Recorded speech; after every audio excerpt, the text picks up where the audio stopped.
way better role. Way better. Like, love it. I'm like, Ready? okay.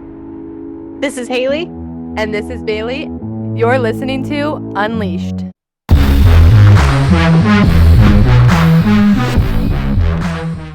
So I read a statistic that said 56% of people would rather sit next to a dog on an airplane than a baby. Traveling with your dog is honestly so much fun, and I didn't know how fun it could be until I started traveling with Huddy. Right? I really think that it's a very underrated, I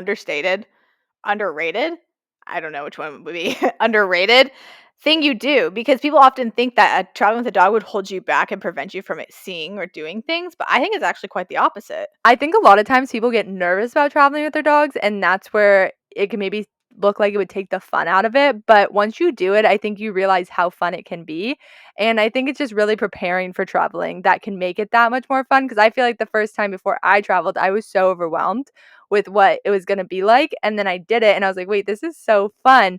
But I think that's where maybe that can come from also, just that fear of the unknown, because there are so many unknowns when you're traveling with a dog.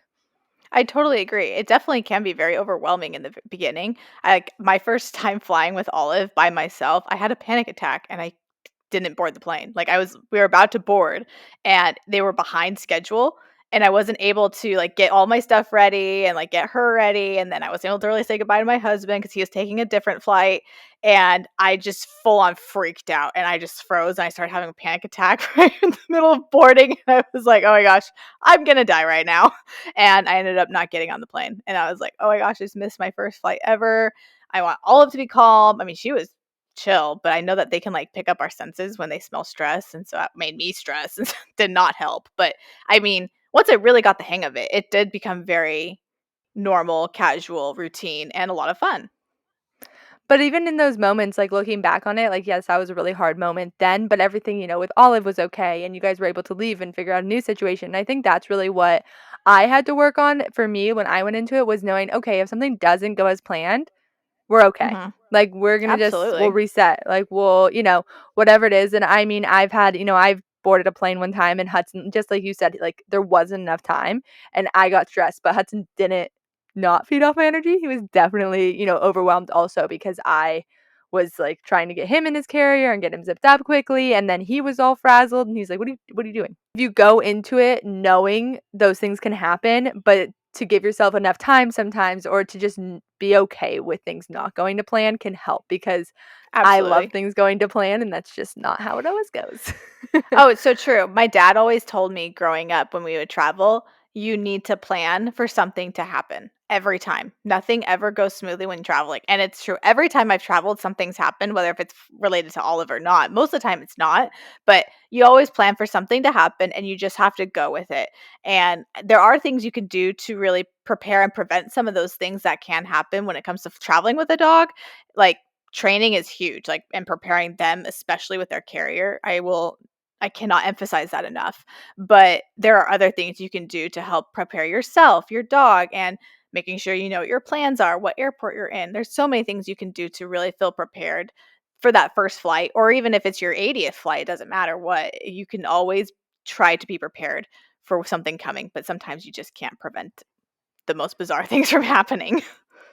I think that's one of the things that really pushed me to share a lot about when I was traveling with Hudson, because when I went to look for things about flying with a Frenchie, it was just not clear, and I was so confused when it was my first flight, and I called the airline and I was getting different answers, and I was like, what am I supposed to do? What is the right thing? And then I went into it with a plan, but knowing things could happen. And from there, I just started sharing my experiences, because I felt like that would help others, and maybe their experience is going to be different, but then they can have like a little bit of an idea of what it might look like when you go into an airport with a dog. I think that's really cool that you were able to take your experience and then turn it into something you can share with your followers. That's the same thing that I do too. And I think it's really cool that we both bring such a different perspective because the type of dogs we travel with. I know that like it's different for like a golden retriever. The bigger dogs traveling is totally different scenario than the little dogs, but like you have a Frenchie, which are called, I think, brachycephaliac. I butchered that, but I think the snub nosed dogs, and then I have a Cavalier, which It can fall into the snub-nosed dogs category, but it's definitely not the same as what you probably experienced with a Frenchie, and seeing that the perspective it brings for both of our audiences and the differences is really cool because your experience with Hudson, I'm sure, is totally different than what I experienced with Olive. And that's what I love even talking about it because we've experienced different things at airports or, we've experienced different interactions with different people. And I definitely have seen a lot of people being like, wait, you can travel with a Frenchie? And I'm very like, you need to do what's best for your dog. You need, like I took Hudson to the vet Mhm. before and was like, do you feel he is good to fly? And then I made, of course, the best decision for us. And I made sure I was prepared going into our flight if something were to happen, what to do and see if like anything changed when he was flying.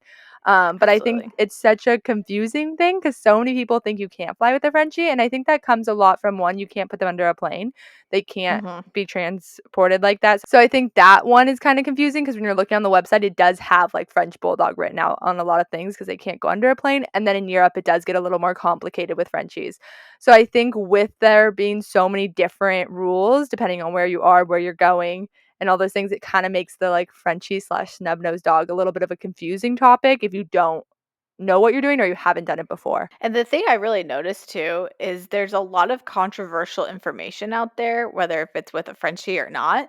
And it gets confusing and it gets so overwhelming. And it's like, where do I go to find the right information? Because I've even found that going to the airlines, they don't always know what their own policies are. I mean, JetBlue, you wouldn't believe they allow their dogs to, you can buy them a seat, but they have to be on the seat only during the flight. It can't be during takeoff or landing. They have to be under the seat in front of you, but they have to be also be in their carrier. They can't be out of the seat. But when I went to confirm that with JetBlue, they had no idea. 3 of the 4 workers I talked to had no idea, and it's on their website. And they're like, "Oh, well, if it's on the website, then yeah." That's what's so confusing because I've had people like I travel with Delta a lot and somebody, reached out saying, "Oh, I just talked to somebody and they said you can't fly with your Frenchie." And I was like, did, like, something change? Like, I just looked, it was like I just traveled with Hudson, so I was like, "I'm just gonna look really quick to make sure, maybe something did change." And I was like, "No, like, it's right here, like, nothing changed." I even reached out to somebody at Delta, asked them to confirm everything was still good, and everything was good. So it was just like they got the wrong person. But right there, if that's your first time traveling, you've never seen somebody's page of them traveling with their dog, you've never heard anything, you're just gonna maybe take that first answer and walk away and be like, "Darn, that's a bummer." Instead of trying to really figure out because when you ask somebody who works somewhere, you're like, oh, I trust their answer. And I think a lot of times they're just as confused because I think flying with your dog changes a lot with each airline. Like they change their policies all the time and yeah, all the time. and All the time. I'm always checking the websites to make sure I'm always giving the update information, and it's like, "What? I just changed that." Like, "You're now required a health certificate? Son of a nutcracker."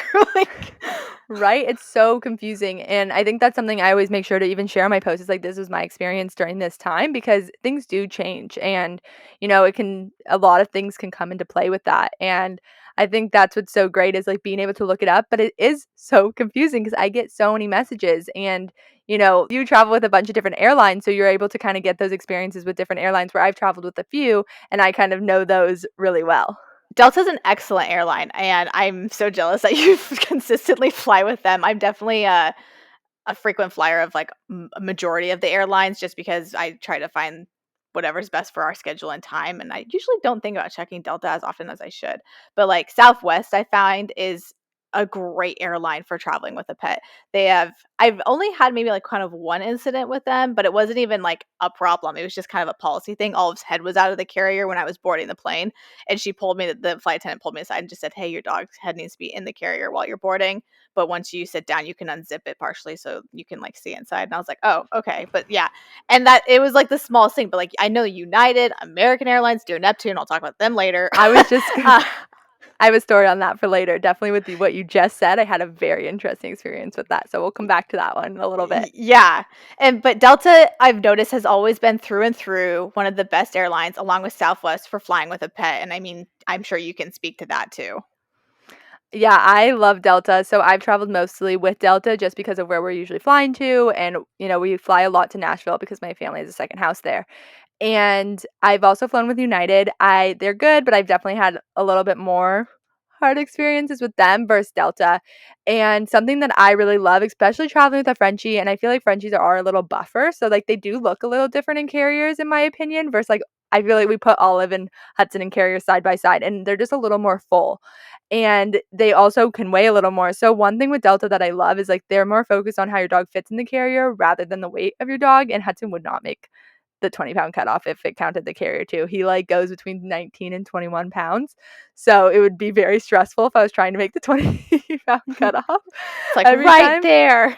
Yeah, and I think only one airline only requires the 20-pound. That's JetBlue and Alaska Airlines. I know that they don't have like a hard like weight limit, only for one aircraft type they do, but most of them are about the if they can stand up and then turn around in their carrier, but even then only American and JetBlue I noticed are the ones that require that like hardcore guaranteed to be asked. Yeah, and that is not something I've really been asked for Hudson to do, and he Yeah. can turn around in it, but it's not something he would do on command, I don't think. I don't know if it was Stand like, "Hey, up turn around." and turn around in that little carrier of yours while Yeah. you're like, "Where am I?"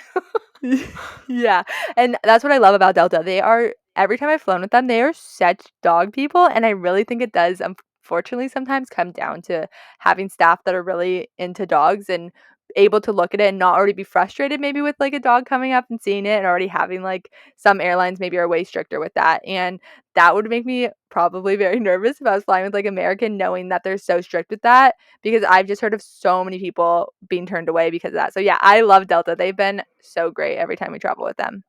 Yeah, definitely recommend Southwest and Delta. Similar experience with Southwest. They focus on their website does say if they need to be able to stand up in the carry and turn around. I'm pretty sure, but they've never enforced that ever with me. The only Would time I've Olive ever do been that? asked, no, no way.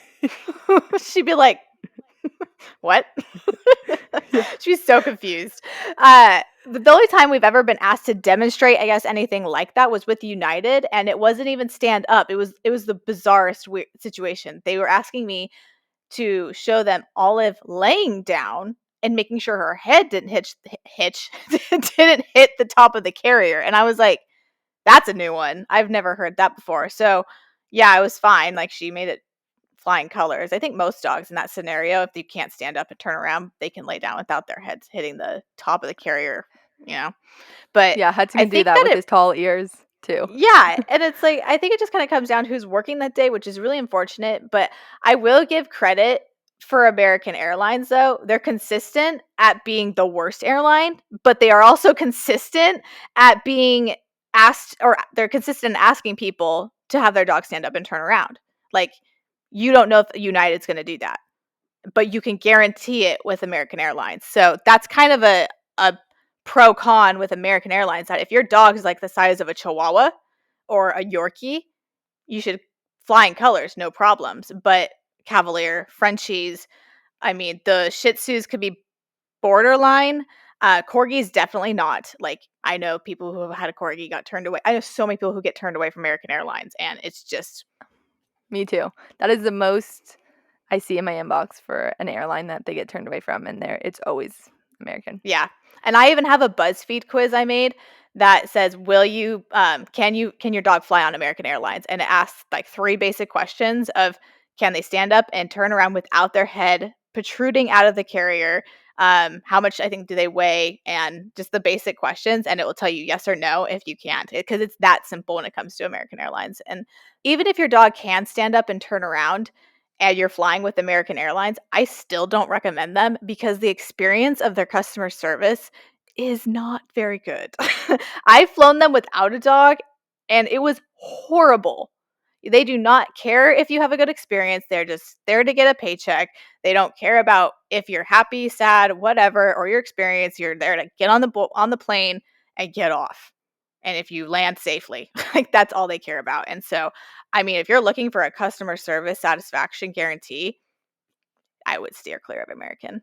What's one thing that you had a fear of when flying with Olive for the first time, but then you did it and now you are not afraid of it anymore? Easily was her being in her carrier for not even such a long period of time, but just like her getting overwhelmed or freaked out or distressed. And I realized that because I did the carrier training with her, piece of cake. I mean, it really comes down to carrier training because if they think about it in the essence of you're learning to drive a car. If you've never driven a car before, I mean, yes, there's always going to be people who are like, "Oh, I did it just fine."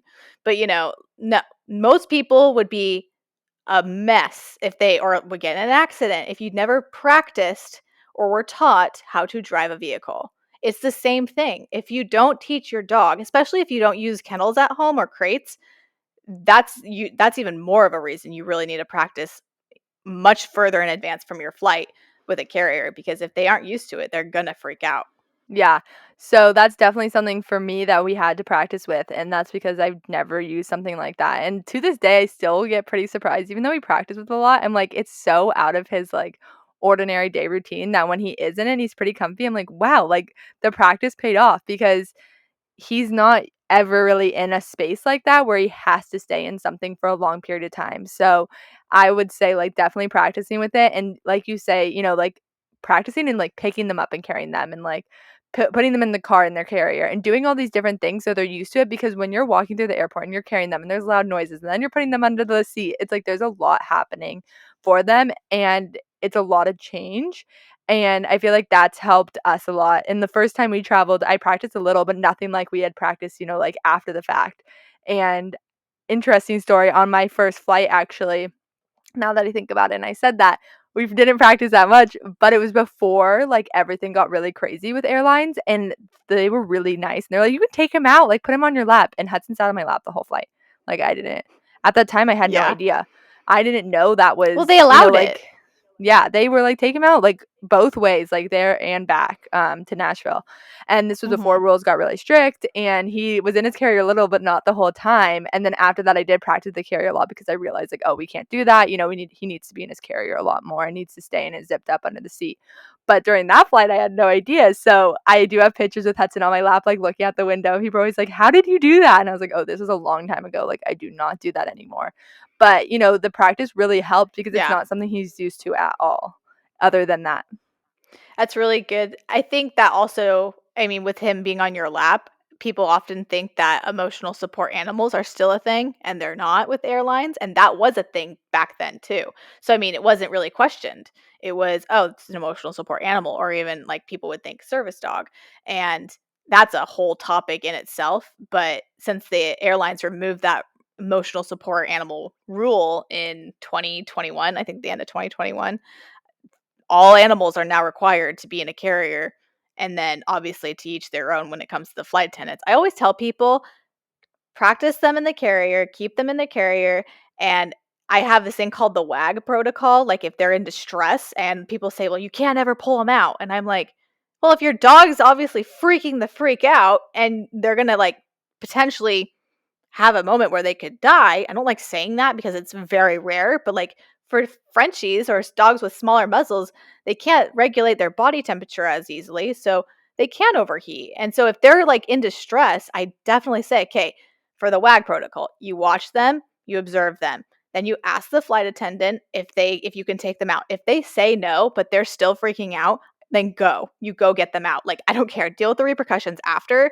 It does not matter. Get them out. Get them out and take care of them. And I mean, that's such an extreme circumstance, but unfortunately, we hear stories on the news all the time of people just like not taking their dog out of the carrier because the flight attendant said no, but they're not okay. And it's like that happens. And then it kind of stems back to, making sure they're trained and whatnot and knowing what is deemed as in distress. But I think for like Frenchie's sake and your dog, if Hudson was overheating, I hope you would take him out. So I've actually had something like that happen and it was very scary and I learned a lot and it's definitely something that now moving forward I do when I travel. Like I have new like I even shared on my page like what to do. But pretty much I was traveling with United and right as we boarded the plane, same exact thing you said was Hudson's head was out of the bag because I think we were kind of in a rush and he didn't have a moment to like lay down by himself and he's just way better if he lays down by himself and then I zip it up. He's just happier. He doesn't love when I'm like, okay, time to lay down. So I was like, okay, we'll get to our seat and his head's out and we'll be fine. Well, right when we walked in, like the flight attendant was not nice. Like didn't nicely pull me aside and was like, hey, was very quick to just like already was like, oh, okay, like she was not happy. came back to the seat, and I was like putting Hudson's like I was putting away. She's like, he's not away, was just like really rude, really frustrated. I was kind of getting frazzled because like I had never had somebody be really rude about the situation. Like he wasn't even out. Like his head, like you said, like head was slightly out. So I zipped him up. Well, I think it was just like he was already kind of getting like a little frustrated, which he hasn't really done before, but in this moment he was. And he started to kind of like circle in his bag so he can turn around. He was turning around in his bag a lot. And he was just getting really hot. And she kind of kept coming over. And I was starting to like, I was definitely starting to panic. And Evan was sitting next to me. He's like, wait, why don't we ask for ice? And I was like, oh, wait, that's like a really, that's a good idea. I didn't even think of that. And like I was in tears almost. Like Hudson was, he was just like, I know him. Like he'll overheat if he does that. And Evan asked for ice, and that was like game changing for us. Like, so instead of taking him out his bag right away, because I was like, I know that's not going to help really for him right this moment. Like, if I take him out, he won't want to go back in, even though he's done it a million times. He's already frustrated. And I know with the flight attendant, like they're not going to be okay with it. Like she was checking on us like every 5 minutes and was not making nice comments. So we got ice, and I like just actually put it on his chest and behind his ears, and he cooled down pretty quickly. And then he would like lick it out of my hand, instead of me putting like water in there and making a mess. And he like calmed down and laid down, which helped so much. So I definitely like with Frenchies, at least I always say like ask for ice when right when you sit down, because I feel like that's kind of the most like overwhelming part for them. You're like boarding, there's a lot happening, you're putting them under the seat. And then I also got like a portable fan, which I would travel with if I ever like needed to use it. But the ice helps a lot just because like on his chest, like I always feel like that's where he gets really hot, and then like behind his ears. And it helped so much. It was super overwhelming, but now knowing that trick, I think it wouldn't be as scary because in that moment I didn't know that trick, and I didn't know, like I was just overwhelmed. So I didn't even think of that. Where Evan was sitting Yeah. next to me and kind of like gave me, like a direction, was like, let's try this. And that helped a lot. But it can be overwhelming because like I wanted to like please the, like the flight attendant. I don't like to make people like annoyed or frustrated, but also he was really stressed out. And I knew if I couldn't get him calm soon, then we would be in like a situation where I'd have to take him out of his carrier. Yeah, what a brilliant idea to use ice. I definitely have heard of people using ice before, and I think it's so smart. It's guaranteed to have it on the plane most of the time. I mean, I've never been on a plane where you're like, yeah, I don't have ice. But you also said you do a portable fan. So I've done that before, and I want to ask, has Hudson ever done a reverse sneeze? Yes, and Like, then put your finger over his nose and yeah, right? Is that what you do so for for all of them? anyone who's not yeah, for anyone who's not familiar with small dogs or reverse sneezing, it's basically where they start making a weird it sounds like they're gagging almost, and it's because there's like a flap in the back of I think their nose or mouth that kind of goes the opposite direction and they're breathing. And so it sounds like a like a weird like sound. And so you're supposed to just put your fingers over their nose to help them just kind of reset their airway. But when you're flying with a small dog, sometimes the change in air pressure or like going from hot to cold can drastically trigger that. And so I remember what happened to Olive. It sounds like she's about to vomit, but I know when she's going Mhm. to throw up, and I knew she wasn't. But the person sitting next to me was like, oh my gosh, your dog's going to vomit. And I'm like, don't worry. She's just having a reverse sneeze. I was so calm. And they're like, what the heck is that? I'm like, it's all good. So but it was triggered by a fan because the pressure, the airflow of it got like, it threw it off her breathing because it was just like sudden, and it put her into a reverse sneeze. So I realized I can't turn it on and then have it directly in her like breathing pathway. It has to be like kind of Yeah. offset a little bit. So it kind of gradually goes on to her. But I just didn't know if that ever happened to Hudson from either the fan or just on the plane in general. I actually haven't had that happen when we've been traveling. I've had it happen when we're just like at home, but that's actually a really good point to be, specific where you kind of position it.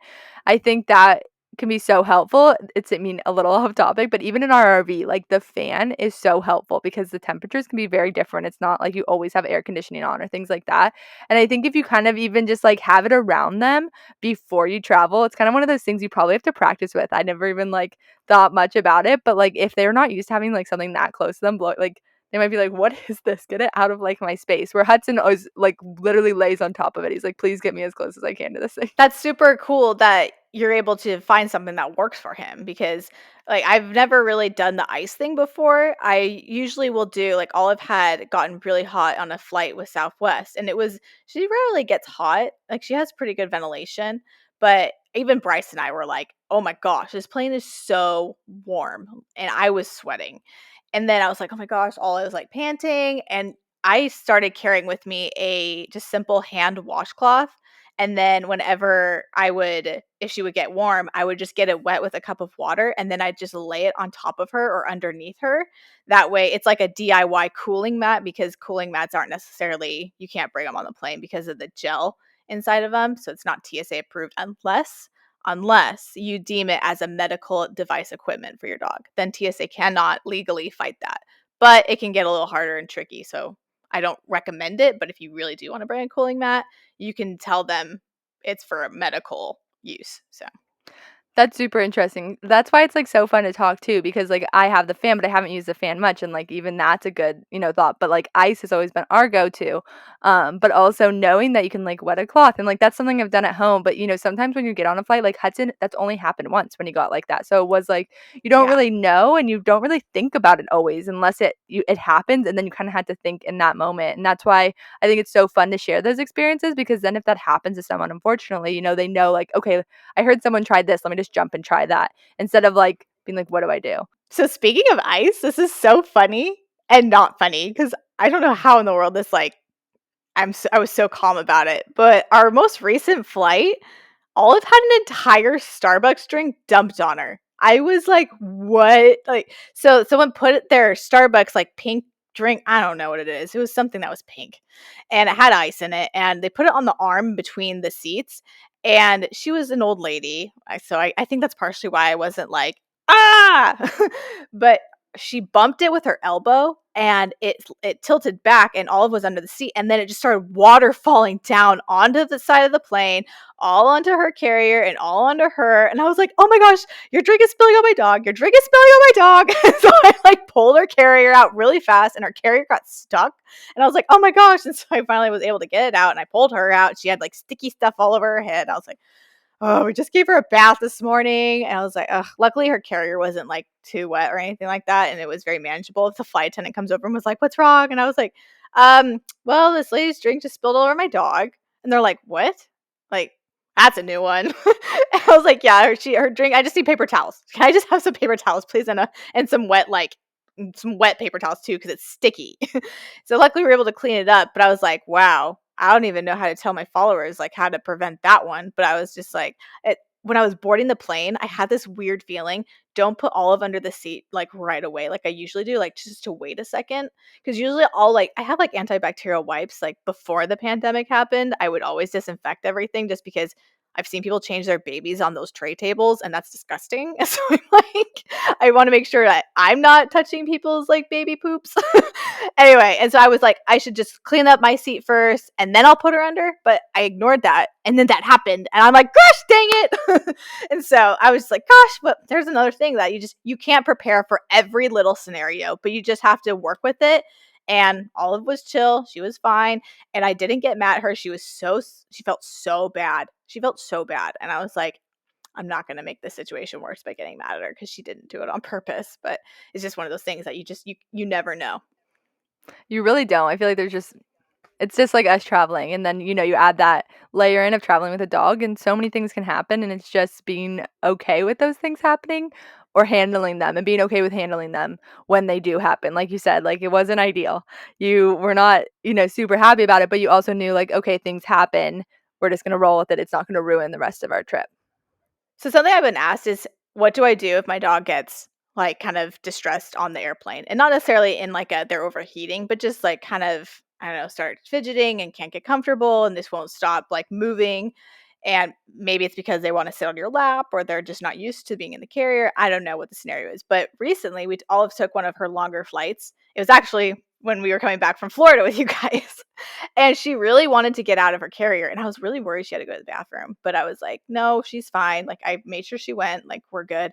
I think she's just not comfortable because, I mean, when you're on a flight for a while, I'm sure she's just not the most comfortable, but she was fine. She would calm down, and she really knows how to work me, and that's the thing with dogs is you have to make sure that you're not always giving in to them because they learn. If you take them out once, they're gonna learn that they can maybe get out another time.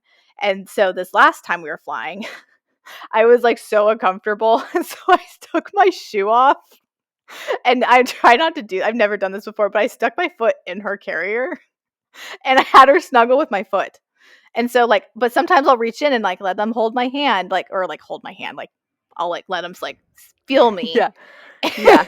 And that like can bring them so much comfort is making sure that they can feel you, see you, smell you. I mean, some people I would recommend you could put like a little like blanket in there that smells like you that you slept with, or having like a toy. Now, I don't recommend having too much stuff in their carrier because A, you're taking up from their space inside, but then also if they do get warm easily, that's not going to help keep them cool because blankets are designed to keep warm.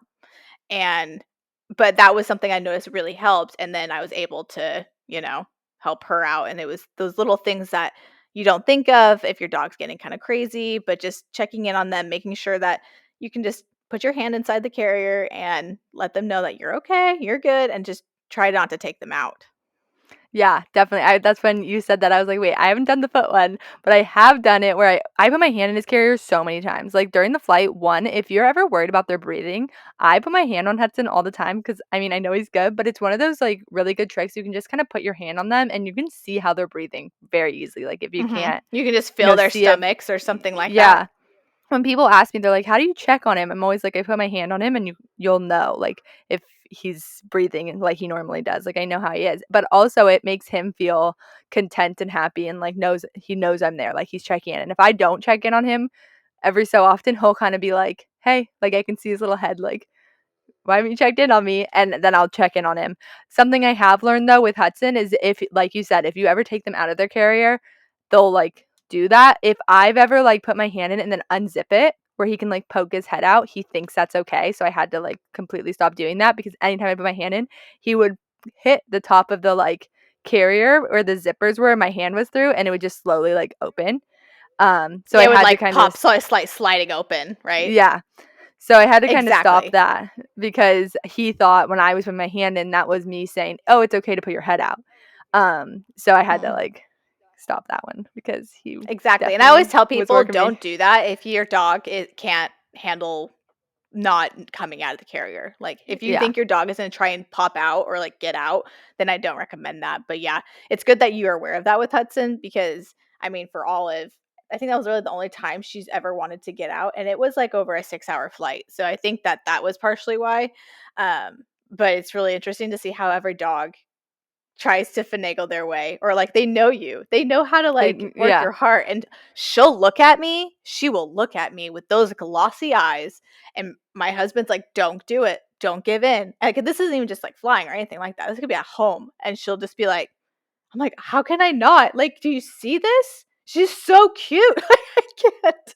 You gotta remember, like, you gotta stay firm. You gotta be alpha. I'm so bad at being alpha. I Olive is usually alpha in this yeah, situation. me he totally works me too. And the funny thing is too, if like when I was doing that and he like thought he could get out, he didn't want to get all the way out. Like he liked his carrier. He just kind of wanted his head out to be like, "Hey, I can see you. Okay, I'm good." And he would like fall asleep with his head like on the side of the carrier just like so Oh, he could see me. But then I was like, "Okay, I have to be better at not always like opening it when we were first doing it because it wasn't a big deal back then because I was like I don't want him to think that's okay." So, you just have to kind of make sure that you're setting those rules because they definitely know how to work you. Well, at least Hudson does. definitely.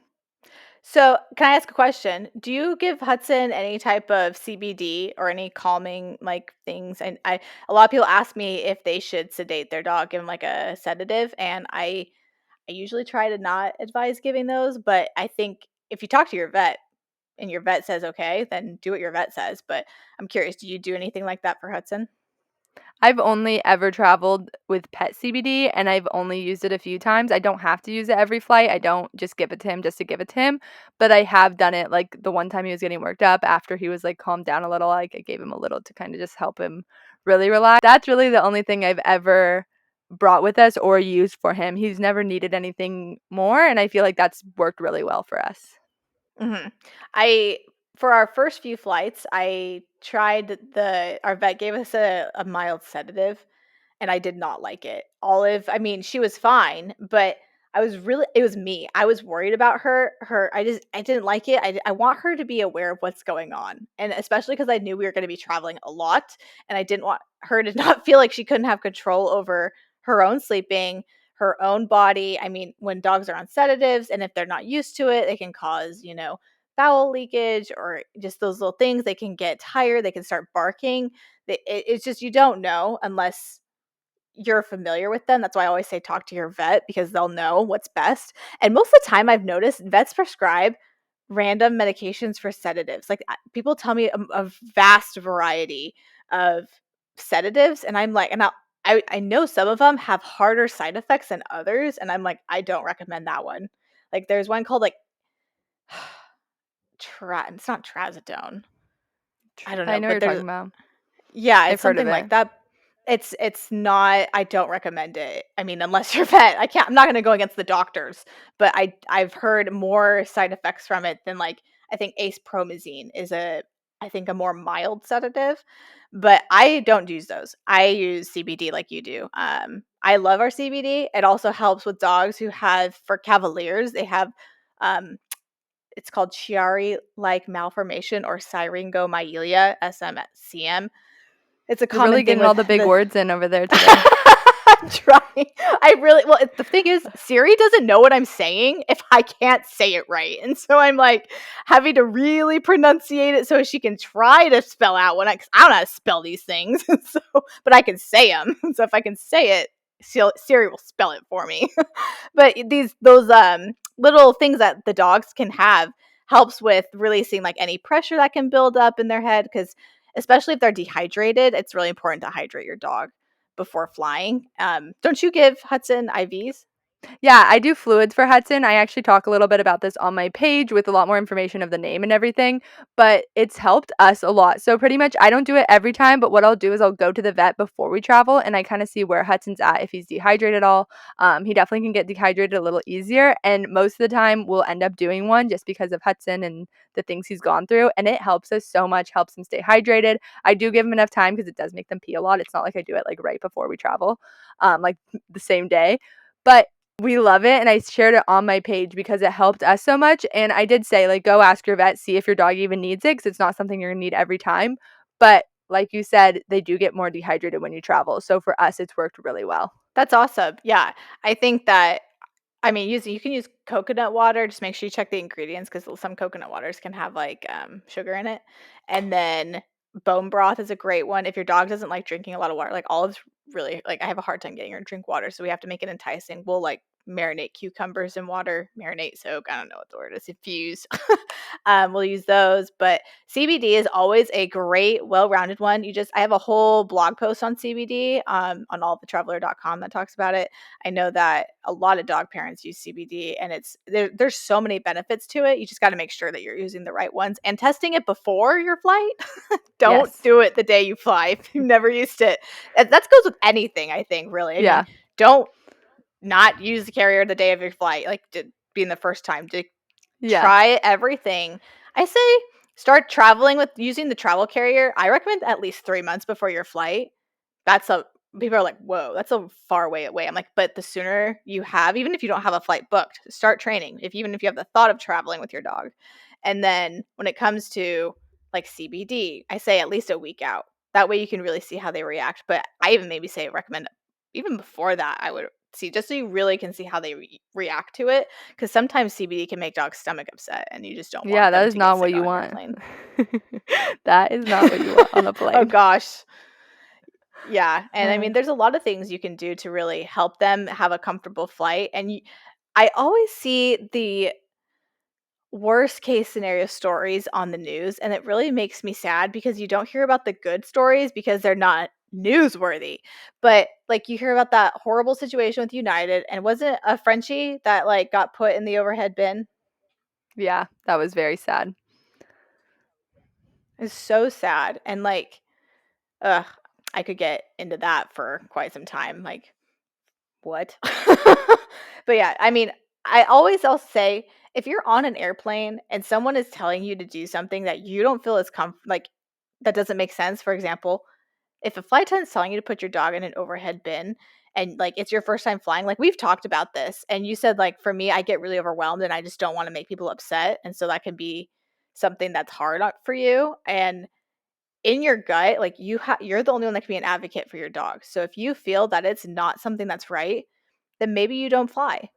Maybe you don't bring Yeah. them. I don't know, but only you can be an advocate for your dog because they can't be. And so you have to Yeah. be the person to do that. Think that's why it helps so much to go into it with a plan and kind of knowing what you're getting into so you're ready to have those situations that, maybe are a little harder or, you're not ready for. And it's kind of off topic, but kind of the same thing. The first time I ever traveled, Hudson had already had spinal surgery and I knew he had like a rod and like pins in his back. And I remember thinking, like, is he going to go off when we walk through the thing? I was like, "I don't know, like, is that a thing?" And I never even, like, made it like, I was like, "Probably not, right?" But in my head, I was like, "I'm gonna be prepared," and I had his X-ray screenshot, so, like, yeah, that was, like, really extra, but in my head, I was like, "That's taking that scenario out of the situation," because, like, what if that does happen and I can't find it and I'm, like, pulled aside and I'm freaking out? I'd rather just have it, and if they don't ask, great. They never did ask. It doesn't, like, he's fine. But I didn't know the first time I traveled, so it's, like, just over preparing. I feel like your first flight helps with then those things that maybe can happen, and most of the time it goes smoothly, but it's better to not have any worries. Like, I remember I was worried about that, but then once I had the pictures, I was like, okay, if it happens, like, I have these, like, I'll just show them and we'll move on. But it's just like being prepared helps so much because of those things that can happen. Absolutely. And like I like how you said with when you were talking about the IV thing that you don't do it the day of because it makes them have to go to the bathroom and you're aware of your dog's body. And I think that being aware of your dog's eating habits, their sleeping schedules, their bathroom routines is really important when it comes to flying with them. And it sounds so overwhelming. Like, it's like, is this even worth it? But it's so routine once you do it the first time. You're like, wow, I built that up for nothing. Like, that was easy. That was a piece of cake. And maybe your first time wasn't a good experience. And then talk to us, ask us questions. Like, we can figure out what went wrong. And like, I found out someone was traveling with their dog, and every time they flew, like, they practiced the carrier for a long time, and their dog just kept freaking out. And we found out that it was where they were sitting on the airplane. And they were sitting towards the back, which is the loudest part and the bumpiest part. And the dog didn't like how loud it was being. And when they finally learned that if they sat towards the center of the plane, near the wings or towards the front, and certain aircrafts also have a little bit better of a sound barrier, I guess, so it's not so loud. It was night and day. And it's like those things are what help you understand. But I don't expect everyone to know, oh, this plane is going to be quieter than this plane, or me sitting in row Q is going to be quieter or less bumpier than row B. I don't know. I mean, I think B would be considered first class. I don't expect everyone to fly first class every time they fly, but like F or G, get row F or G. Like, I don't know, but I just think that those things are why we're here. So ask us these questions because we fly routinely with our dogs, and that's why we're trying to be an advocate for you so that way you can experience life more because you don't have to leave your dog. You don't have to board them. You don't have to stress about leaving them with a sitter if that's not your style. And I know some people prefer that, and that's totally fine. If you don't want to travel with your dog, then that's fine. I think almost it's like if you don't feel comfortable doing it and yet and there's a different level, I think, of comfortability. Like, there's, like, a nervous comfortable, but then there's, like, I don't trust myself. Like, and that's when you need to know, "Okay, am I not trusting myself and not bringing your dog?" Okay, that can be a good decision because then it could end up being a bad scenario for you and your dog. And just kind of working through those emotions and figuring out what is the best scenario for me to travel and then for your dog. I totally agree. I think going into it with that mindset, really looking at what you're comfortable with and figuring out, are you more nervous because you haven't done it or it's just not the right situation for you? And I think that's something that we really strive on our page to share all our different experiences and different tips to help you feel more confident in traveling. And after you've seen everything, if you're like, yep, I'm ready to try it. But if you're like, that feels really overwhelming, this doesn't feel like the right fit for me, make the best decision for you and your dog. And that's really what's most important. Going off of that, when I've started talking to you about traveling with our dog, it was really cool to see how, like I said this earlier, the differences in our travel styles because it's not a one size fits all. Not one carrier will fit or be comfortable for another dog. And that's something we realized when we were together recently. We were checking out these two different carriers for our dogs because I'm a huge advocate of the Sherpa carrier. It's well-rounded, it's simple, and yet we realized that it might not be the best one for Hudson, but it wouldn't not be. It's just you have this one that has a fold out thingy It, It like, it expands. expands. It's an expandable carrier. That's there we go. And so but, like, that's great for dogs, I think, that are a little bit thicker. I mean, and the Sherpa one, though, is bendable, and, I mean, there's just so many varieties and pros to both carriers, and it's about figuring out what your taste is and what your preferences are for your dog. And a lot of people will think that only one carrier is the best carrier. And, that may not always be the case. That's fine. And this whole kind of thing I'm talking about goes into traveling itself. There's not a wrong or right way as long as you're following the rules and the policies, your dog is comfortable and happy, and you're feeling good. That's what's important. And people will give their advice and they'll say, try this, and you might try it and you might not love that. And that's fine. It's finding your rhythm and finding your groove when it comes to traveling with your dog.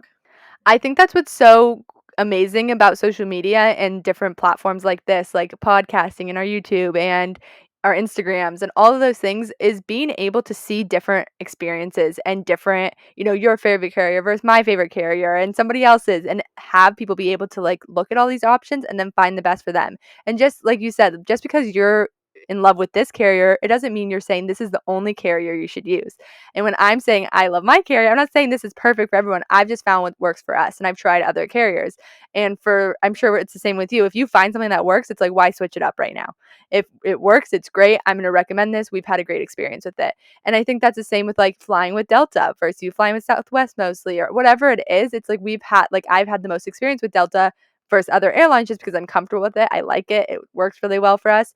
But that doesn't mean there aren't other great airlines. And that doesn't mean that I'm like, no, not Southwest. Like, I just rarely have traveled with Southwest. Like, I told you this the other day. I was like, I've only traveled with Southwest a few times on myself. Like, it overwhelmed me the first time because it's so different than Delta. But I really liked it. There was not anything bad about it.